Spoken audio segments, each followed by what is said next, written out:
Podemos tomar asiento. Vamos a hacer ahora la lectura en Lucas 16, del 1 al 15, que va a ser el texto en el que se va a basar la predicación en esta mañana. Lucas 16, del 1 al 15. Dice así la palabra. Dijo también a sus discípulos: había un hombre rico que tenía un mayordomo, y éste fue acusado ante él como disipador de sus bienes. Entonces le llamó y le dijo: ¿qué es esto que oigo acerca de ti?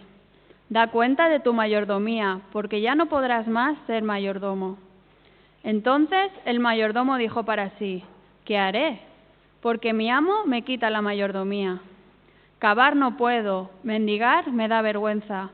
Ya sé lo que haré para que cuando se me quite de la mayordomía, me reciban en sus casas. Y llamando a cada uno de los deudores de su amo, dijo al primero: ¿cuánto debes a mi amo? Él dijo: 100 barriles de aceite. Y le dijo: toma tu cuenta, siéntate pronto y escribe 50. Después dijo a otro: ¿y tú, cuánto debes? Y él dijo: 100 medidas de trigo. Él le dijo: toma tu cuenta y escribe 80. Y alabó el amo al mayordomo malo por haber hecho sagazmente, porque los hijos de este siglo son más sagaces en el trato con sus semejantes que los hijos de luz. Y yo os digo, ganad amigos por medio de las riquezas injustas, para que cuando éstas falten, os reciban en las moradas eternas. El que es fiel en lo muy poco, también en lo más es fiel, y el que en lo muy poco es injusto, también en lo más es injusto. Pues si en las riquezas injustas no fuisteis fieles, ¿quién os confiará lo verdadero? Y si en lo ajeno no fuisteis fieles, ¿quién os dará lo que es vuestro? Ningún siervo puede servir a dos señores, porque o aborrecerá al uno y amará al otro, o estimará al uno y menospreciará al otro. No podéis servir a Dios y a las riquezas. Y oían también todas estas cosas los fariseos, que eran ávaros, y se burlaban de él. Entonces les dijo: vosotros sois los que os justificáis a vosotros mismos delante de los hombres, mas Dios conoce vuestros corazones, porque lo que los hombres tienen por sublime, delante de Dios es abominación. Amén. Damos paso a Alberto Moreno, que se va a encargar ahora de la predicación.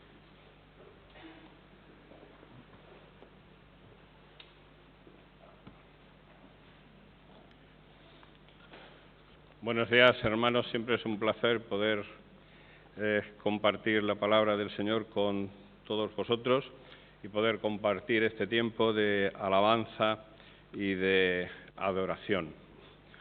Os propongo esta mañana que nos aproximemos al texto que se ha leído de la parábola del mayordomo infiel. Así se ha titulado y así se la conoce.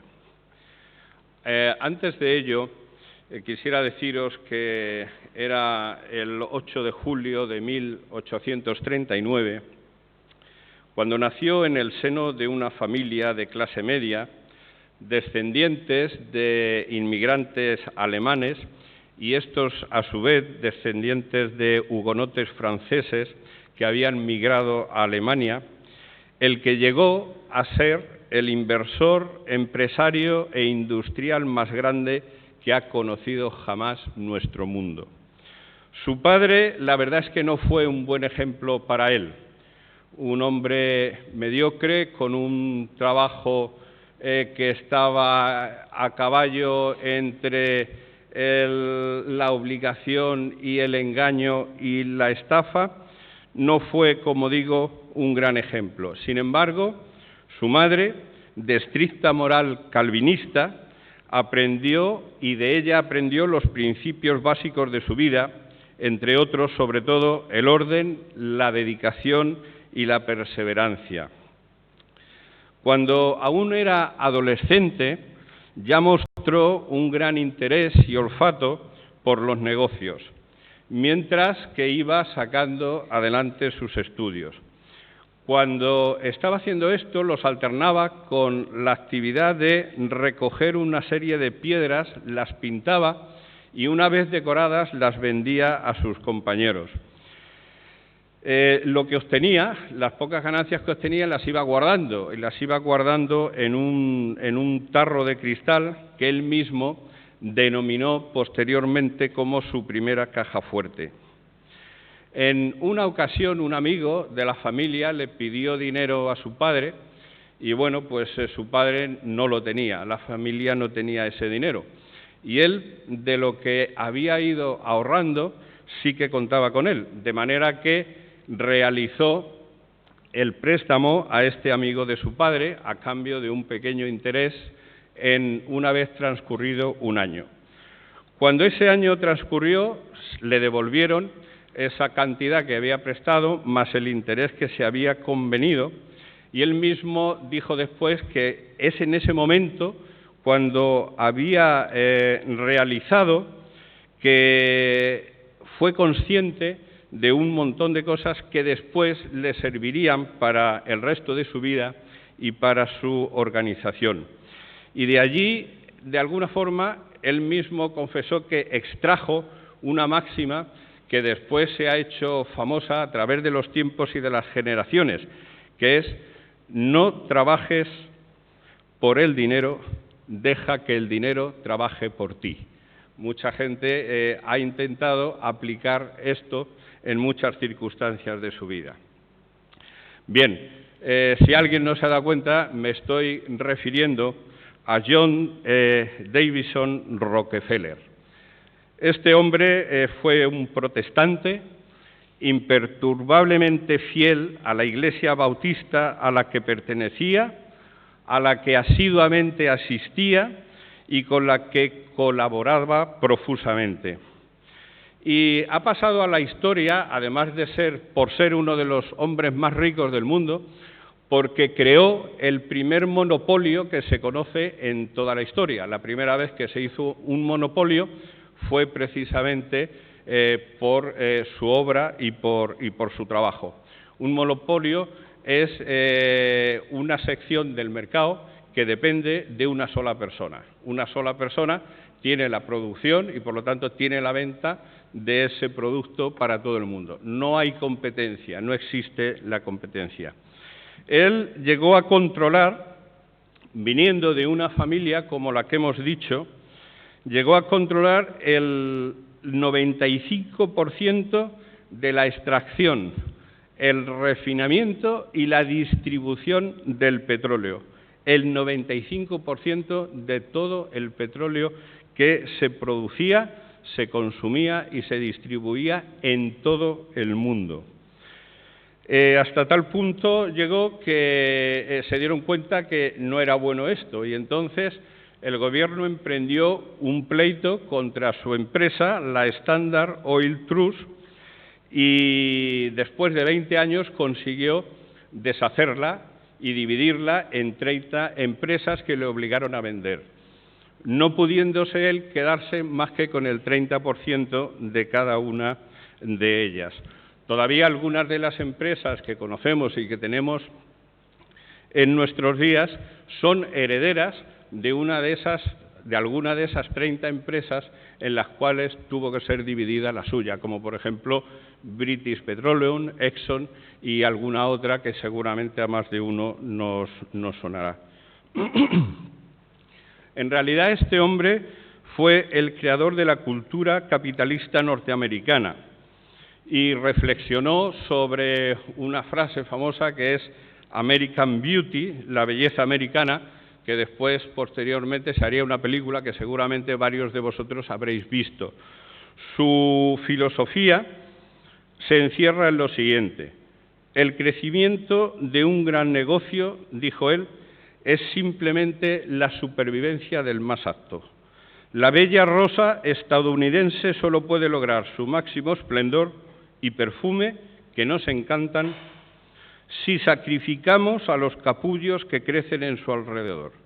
Esto no es una tendencia maligna en los negocios, es más bien solo la elaboración de una ley de la naturaleza y de una ley de Dios. Bien, pues esta frase fue pronunciada y conocida y ha trascendido como la metáfora del darwinismo social. Controvertido, evidentemente. Hoy conocemos y sabemos que la competencia es buena porque beneficia a los usuarios y a los consumidores, y los monopolios no son buenos. Pero no quiero juzgar en esta mañana estas cuestiones, sino simplemente traerlo a colación a nuestra reflexión como un hombre filántropo, dador incansable. Es verdad que en sus actuaciones algunas veces controvertido, trabajador, constante, hizo grandes aportaciones a la cultura y al estudio. Creó escuelas, una universidad y 3 escuelas.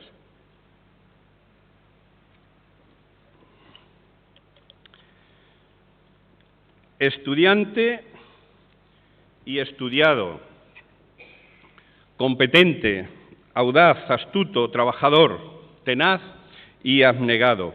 Bien podría ser para nosotros esta mañana un buen ejemplo inspirador de lo que es un buen mayordomo. No digo perfecto, no digo sin mácula y sin pecado, simplemente de un buen administrador de lo poco que recibió y cómo llegó a transformarlo. No tengo ninguna intención en esta mañana, ni remota siquiera, de mostrarme favorable a algo que pudiera parecerse a un evangelio de la prosperidad, sino simplemente acercarnos a esta parábola o invitaros a acercarnos a esta parábola del mayordomo infiel para extraer una serie de enseñanzas que sin duda alguna Jesús y los autores, el autor del Evangelio de Lucas, pretendió transmitir a las personas y a las generaciones y dejarla allí para la posteridad.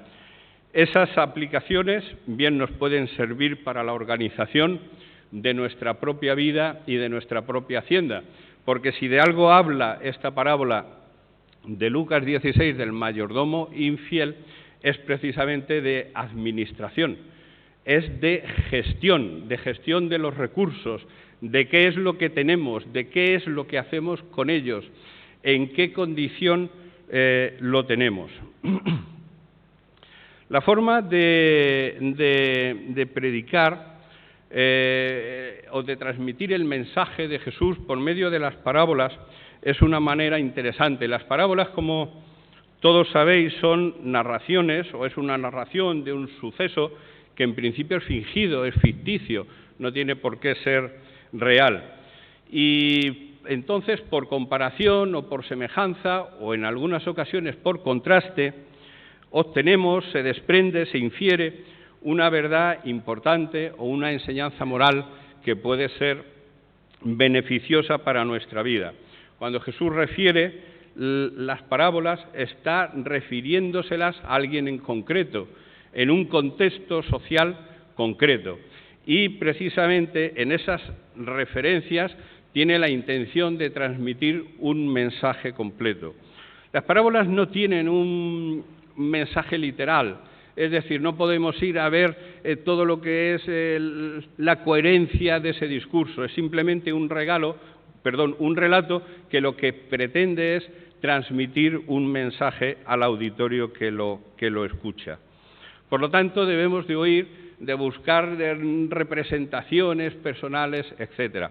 Lo que sí que está claro es que las parábolas tienen ese mensaje central que se desprende de todo el relato y que pretenden resaltarnos una enseñanza que se desprende claramente o menos claramente en otras ocasiones de ese texto. Me gusta mucho el comentario que hace Dominique Crossan sobre las parábolas de Jesús. Es uno de los que han escrito algo más, porque él precisamente lo que viene a decir es que todo el mundo se esfuerza a veces por darle un significado a las parábolas y, sin embargo, lo que ellas pretenden realmente es provocar. Las parábolas tienen un punto de provocación muy importante. Lo que pretenden es que el auditorio que lo escucha no se quede inerme ante ese relato Y entonces tienen efectivamente a veces ese punto de provocación dirigido a captar la atención del que lo escucha para suscitar precisamente un debate. Las parábolas es una forma de transmisión interactiva, involucran mucho al oyente. Todos conocemos parábolas como, por ejemplo, la del sembrador, pero, sin embargo, si la veis con un poco de detalle, vais a ver que tiene también ese punto de provocación. ¿A qué sembrador con 2 dedos de frente se le ocurre salir a sembrar y empezar a tirar semilla entre las piedras y entre los espinos y en el camino?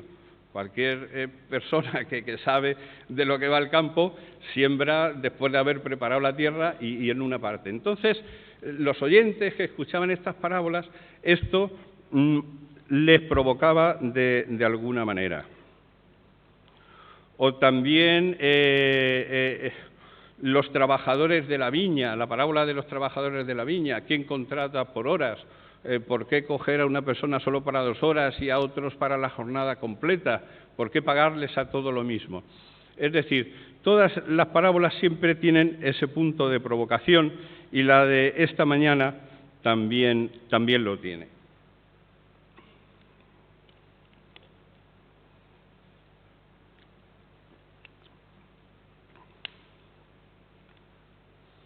Pensad en aquella parábola del juez injusto, un juez injusto que juzga porque una persona le está reclamando la justicia y porque es una pesada, por pesadez, termina impartiendo esa justicia.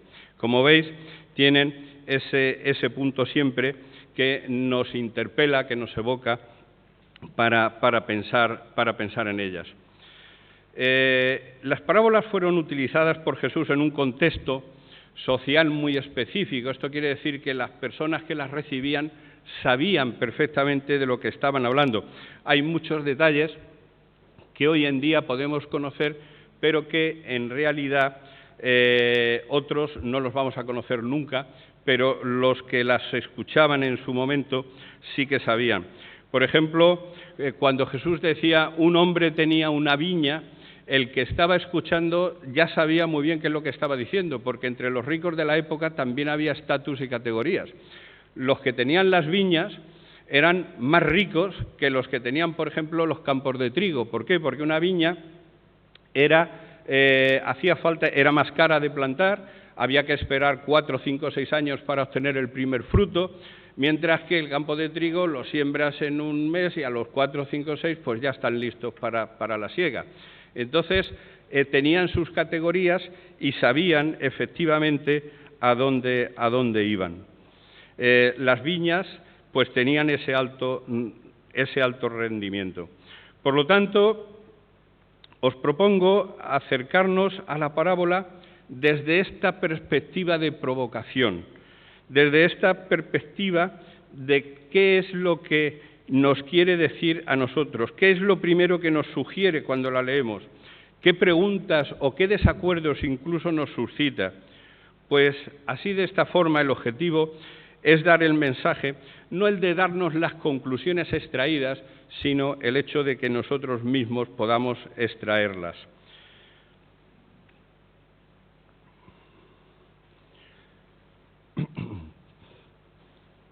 La parábola del mayordomo infiel, como todas las demás, evidentemente tiene un entorno social. Nos habla de un mayordomo. Sabéis que los mayordomos, en realidad es una palabra compuesta que viene del latín, mayor, domus, casa.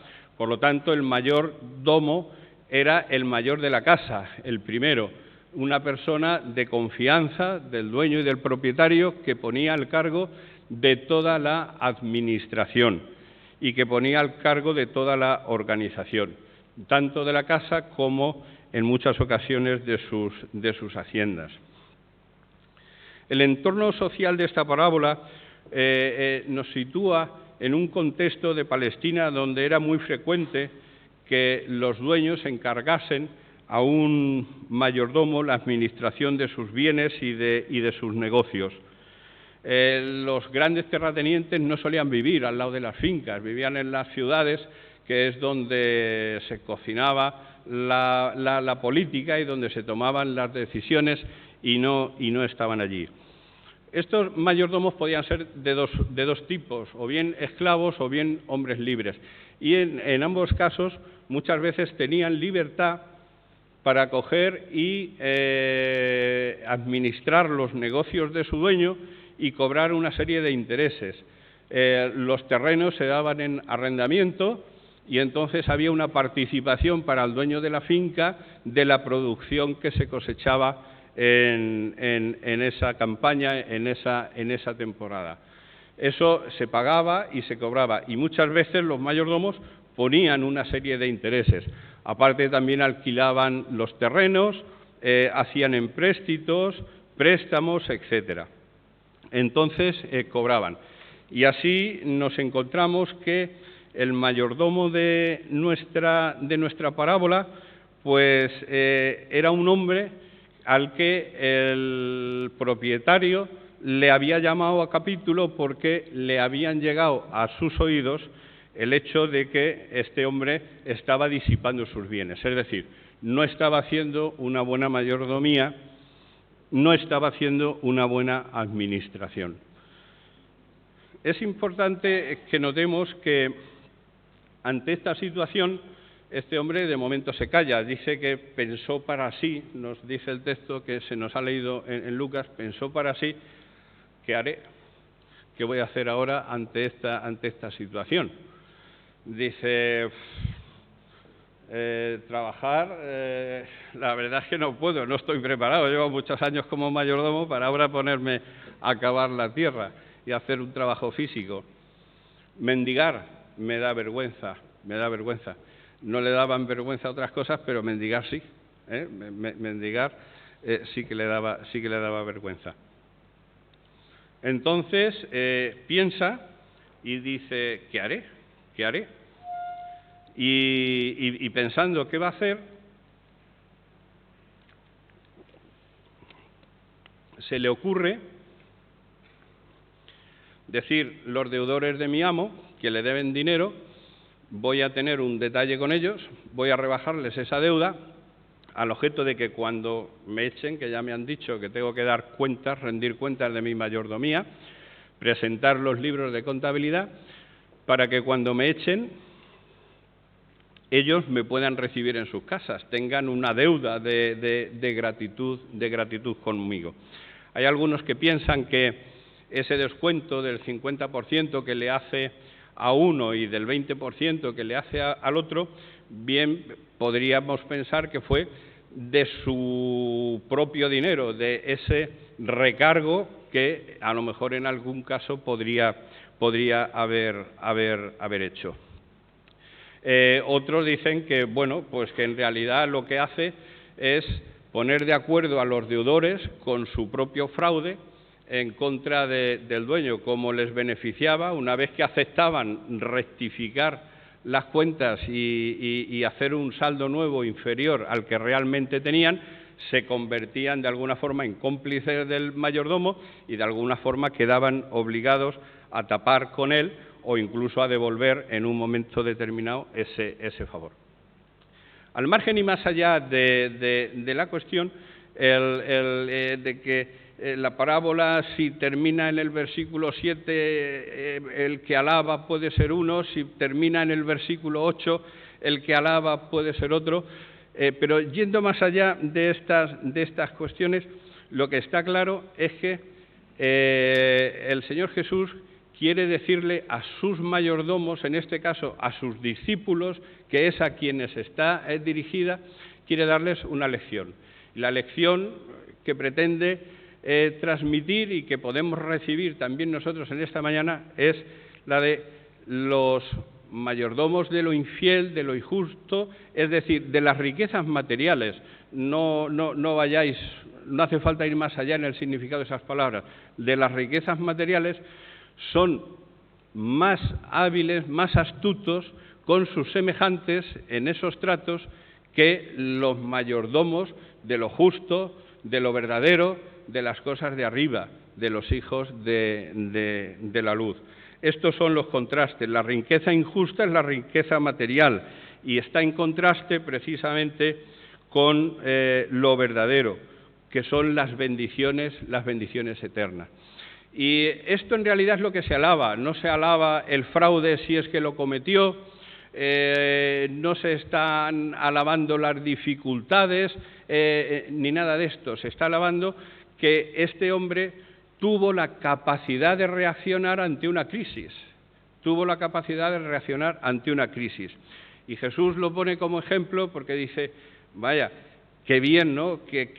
Con qué ahínco, con qué interés, con qué tenacidad, con qué constancia, con qué determinación trabajan los hijos de los mayordomos de las riquezas injustas y, de verdad, vosotros, los que sois los mayordomos de lo verdadero, no trabajáis así. No trabajáis así, ni muchísimo menos.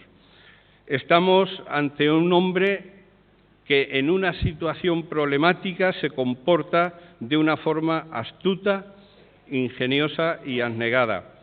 No se rinde ante la dificultad, ante la crisis, aún sabiendo que ha obrado mal o aún sabiendo que va a obrar mal, no puede justificar sus acciones de forma que le permitan salvar su empleo y seguir disfrutando de su nivel de vida. Y entonces, ante una situación tan grave, no se rinde, no se deprime, lo que hace es intentar reconducir la situación, implicar a otros para que esa situación pueda serle favorable en un futuro y no tener que terminar o bien realizando un trabajo físico o bien ejerciendo la mendicidad. Y en realidad lo que hizo es utilizar los recursos de los que disponía para asegurar su futuro y para asegurar su porvenir. ¿Cuántas cosas hacemos los humanos para asegurar nuestro futuro y asegurar nuestro porvenir? Yo creo que dedicamos más de media vida precisamente a eso, a tener seguridad. Ya sabemos que la seguridad no existe, pero ¿qué importa? Lo importante es lo que sentimos, lo importante es lo que pensamos. Nosotros creemos que es mejor poner nuestros recursos y nuestro dinero en manos de los mayordomos de lo injusto, de lo infiel, de las riquezas materiales, que muchas veces gestionarlas y coger esos recursos y gestionarlos nosotros mismos.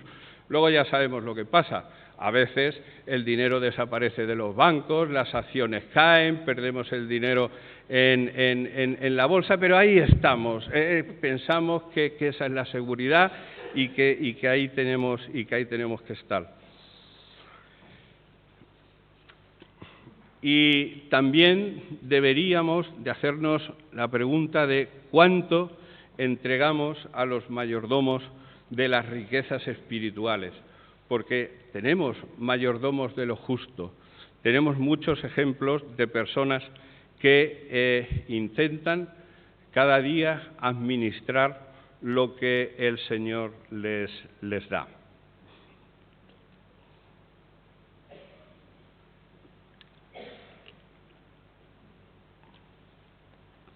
Es importante que veamos en qué situación estamos nosotros. Jesús pone a sus discípulos frente al mensaje de la parábola y les insta y les equipara a que sean mejores administradores y que sean mejores mayordomos. Antes en el texto hemos leído en Romanos que cada uno dará cuenta de sí mismo. Esta es una de las incógnitas, entre otras, que nos plantea la parábola. ¿Vamos a tener que rendir cuentas de lo que se nos ha dado? Es importante que ante la parábola sepamos cuál es nuestra posición, porque no es lo mismo ser mayordomo que ser el dueño. Son dos posiciones totalmente distintas. Y esto va a determinar nuestra forma de administrar lo que tenemos. Si tal y como hemos cantado antes todos juntos en la alabanza, pensamos que todo lo que tenemos viene de Dios, porque del Señor es la tierra y su plenitud, el mundo y lo que en él habita, y nosotros solamente somos fiduciarios, somos mayordomos, administradores de lo ajeno, de lo que pertenece a Dios, actuaremos de una manera. Pero claro, si nos sentimos propietarios, si somos los dueños, obviamente actuaremos de otra. Lo nuestro es nuestro. No es igual ser mayordomo o administrador de lo ajeno que ser dueño de lo propio. Y es un asunto interesante porque precisamente la parábola nos llama a primera vista la atención sobre este tema.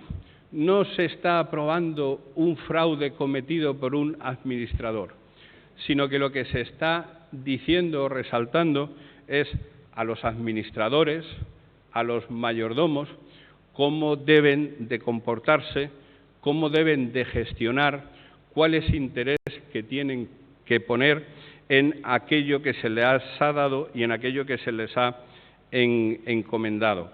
El mensaje de la parábola es una llamada a la diligencia ante circunstancias adversas, a no conformarnos con las situaciones de crisis y seguir trabajando para cambiarlas.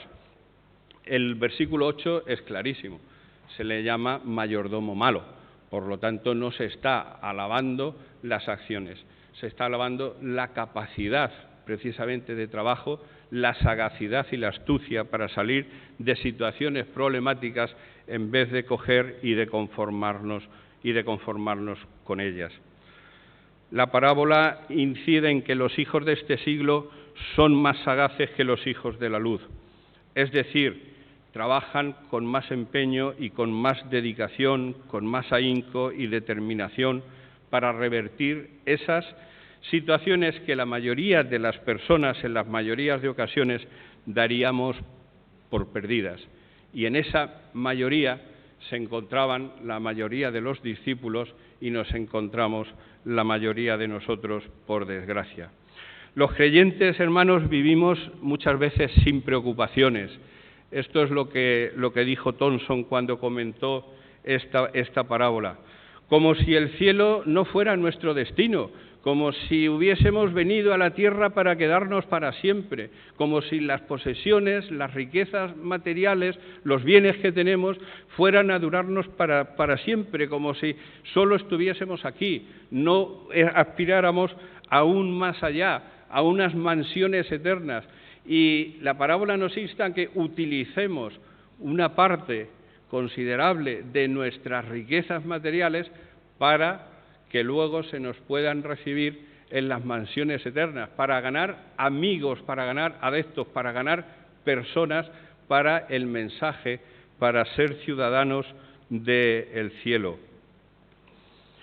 Ganad amigos por medio de las riquezas materiales, para que cuando éstas falten nos reciban en las moradas eternas. Ello nos incita a ser sabios en el uso de lo que se ha puesto en nuestras manos, el dinero, los talentos, las cualidades que tenemos, las oportunidades, el trabajo, para ganar amigos para el cielo, en definitiva, para expandir con esa astucia, con esa audacia, el mensaje del Evangelio o lo que Dios ha hecho en cada una de nuestras vidas. La parábola nos lanza ese mensaje de administrar, de invertir las ganancias materiales, no todas, nadie está pidiendo que nos quedemos en la indigencia, ni creo que Jesús se lo pidió a sus discípulos, pero sí una parte. Es que a veces todo lo invertimos en nosotros mismos, es que a veces todo lo invertimos en generar más riquezas injustas sin dedicar una parte de ellas a generar precisamente, a sostener las necesidades de la predicación del Evangelio. En hacer bien a otros, en la Iglesia a la que pertenecemos, en ayudar a los pobres, a los necesitados, a los que están sufriendo, a los que pasan por necesidad, a los que tienen esas situaciones problemáticas y adversas. Y así podremos escuchar en el día venidero: ven, buen siervo y fiel, sobre poco has sido fiel, sobre mucho te pondré, entra en el gozo de tu Señor. ¿Puede haber una morada más agradable para un creyente, para un cristiano, que entrar en el gozo de su Señor? Evidentemente que no. El mensaje se dirigió a los discípulos. Habría algunos, como Juan, como Pedro, como Santiago, que siempre los vemos trabajando muy activos. A lo mejor otros no eran tan activos, ni eran tan diligentes, eran un poco más vagos o se dejaban llevar. Y el mensaje probablemente también iba a decirles: todos habéis recibido unos recursos, unos talentos, unas capacidades, y aquel que no los trabaja, aquel que no los genera, aquel que no los pone a disposición, está malgastando como mayordomo, está disipando las riquezas del dueño de la finca. La parábola nos enseña que no debemos de confiar en las riquezas por sí mismas. La riqueza, hermanos, no consiste en aquello que guardamos, sino en lo que entregamos a otros, en todo aquello que somos capaces de dar.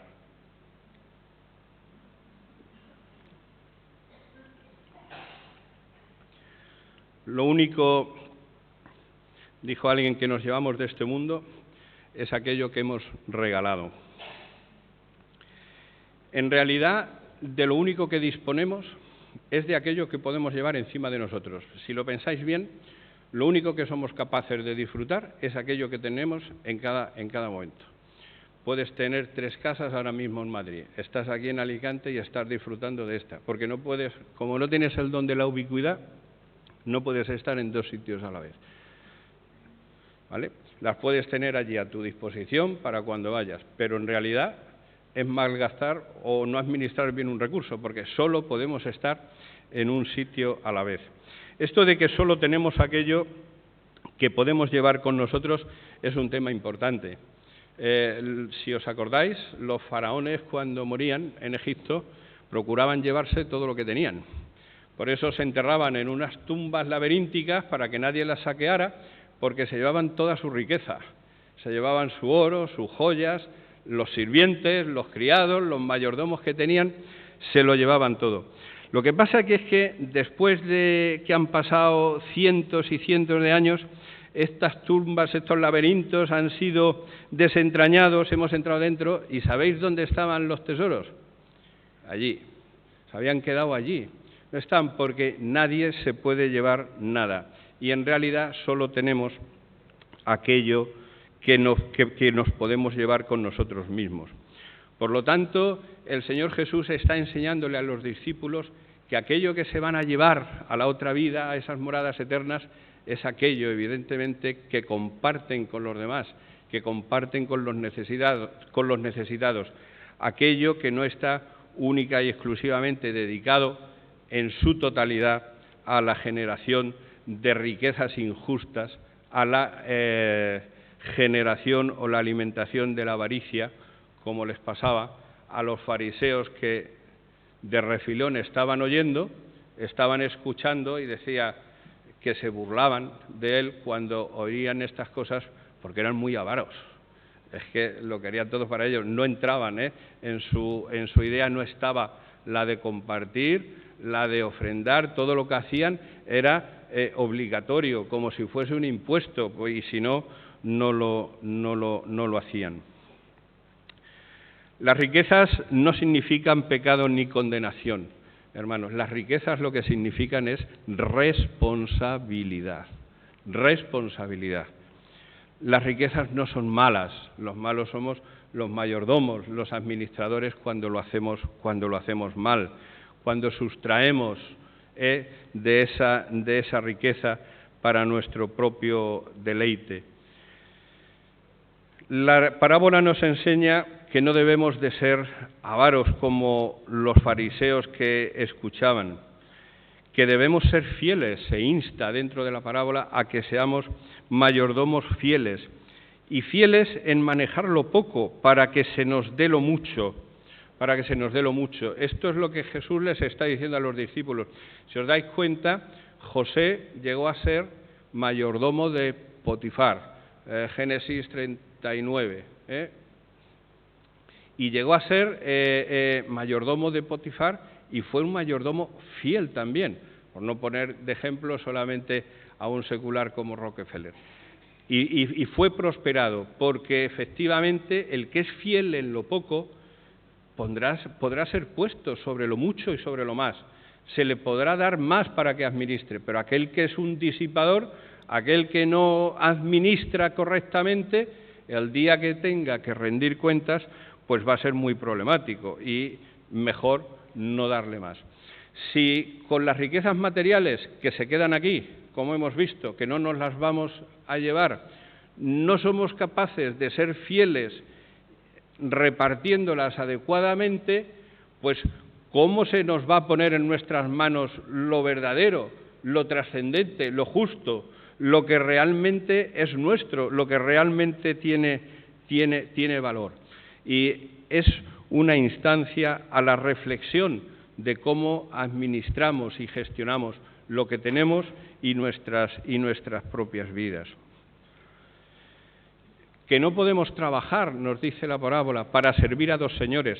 Esto lo entendían muy bien los discípulos, porque el trabajo en la época de Jesús era en exclusiva. Fueras esclavo o fueras libre, no podías trabajar para dos empresas. El pluriempleo no existía. O eras de uno o eras de otro. Y el Señor les dice, no se puede servir a dos señores. O sirves a las riquezas o sirves evidentemente al Dios de las riquezas. Pero ambas cosas no puede ser. O trabajas por el dinero o haces que el dinero trabaje para ti. La parábola nos enseña, para terminar, que no podemos menospreciar lo poco, es decir, lo pequeño, porque ser un buen mayordomo no es una cuestión de cantidad, es una cuestión que tengo que tener mucho para administrarlo bien. La parábola nos dice justo lo contrario. Si en lo poco administras bien, entonces se te dará lo mucho, pero nunca vas a tener lo mucho si en lo poco eres un injusto, eres un infiel y no sabes administrarlo. Por lo tanto, no menospreciemos lo poco, por favor. A veces estamos muy descontentos, tenemos una familia pequeña, tenemos una familia con defectos y con problemas, una iglesia con defectos y con problemas, una situación económica que no merece la pena, llegamos justos a final de mes. No menospreciemos lo poco. La parábola, el mensaje que nos da es justo el contrario. Seamos fieles, estemos contentos, agradecidos con lo que tenemos, y eso es la vía para que ello se pueda multiplicar. No despreciemos lo que tenemos, no refunfuñemos, no nos pasemos la vida refunfuñando y lamentándonos. Trabajemos con astucia y con audacia, como hizo el mayordomo infiel, para salir de las situaciones y revertirlas en la medida de nuestras posibilidades. Y para terminar, el mayordomo infiel tenía virtudes, hermanos, tenía virtudes, no era solamente un ladrón, un estafador, que ya hemos visto que podría ser o no podría ser, pero bueno, tenía virtudes, no las despreciemos. Se dio cuenta que había actuado mal. Cuando le llamaron a rendir cuentas, se dio cuenta que había actuado mal y reconoció su error. Bueno, más vale tarde que nunca. Evaluó sus opciones y vio enseguida lo que no quería y lo que no le convenía, y entonces actuó. No se quedó varado en la culpa, como a veces nos pasa a nosotros, que hay situaciones y nos quedamos ahí encallados en el sentimiento de culpabilidad. Ya lo he hecho mal, ya he pecado, ¿ahora qué va a ocurrir? No, hay que trabajar. La parábola nos llama a trabajar con sagacidad, con diligencia, con astucia, en revertir esas situaciones. No vamos a conseguir nada estando dándole vueltas siempre a lo mismo. Hay que salir de ello. Y la verdad es que este mayordomo nos sirve de ejemplo porque se puso las pilas y actuó, y precisamente a esa capacidad de actuación y de trabajo se le alaba, se le envidia y se le echa de menos en la vida muchas veces de los hijos de la luz. En fin, ¿qué hacemos, hermanos, para recomponer de alguna forma todo aquello que hemos hecho mal? Él hizo algo, hizo algo. Y nosotros, en realidad, ¿qué hacemos? ¿Qué debemos de hacer? Bueno, estas y otras interrogantes están ahí. A veces tenemos que entender que no debemos de usar nuestras riquezas materiales de una forma egoísta. La parábola nos insta a que seamos fieles, no a que seamos infieles en el uso de nuestras posesiones materiales que Dios nos da. Aprendamos de este mayordomo, pero ojo, actuemos de una forma distinta, por motivos distintos y para distinto resultado del que él obtuvo. ¿Habrá rendición de cuentas? ¿Tendremos que rendir cuentas algún día delante del Señor? Yo no lo sé. Hay textos que están ahí que dicen que sí, hemos leído en Romanos, otros que no. Pero, hermanos, no es importante si hemos de rendir cuentas o no hemos de rendir cuentas. Lo importante es que vivamos como si fuésemos a rendir cuentas, porque ahí será donde vamos a obtener el mayor zumo de la naranja. Ahí es donde vamos a extraer la mayor bendición del mensaje y de la forma de vida que Jesús nos propone para cada uno de nosotros.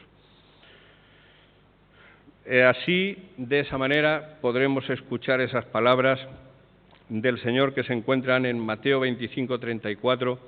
Venid algún día, benditos de mi Padre, heredad el reino preparado para vosotros desde la fundación del mundo.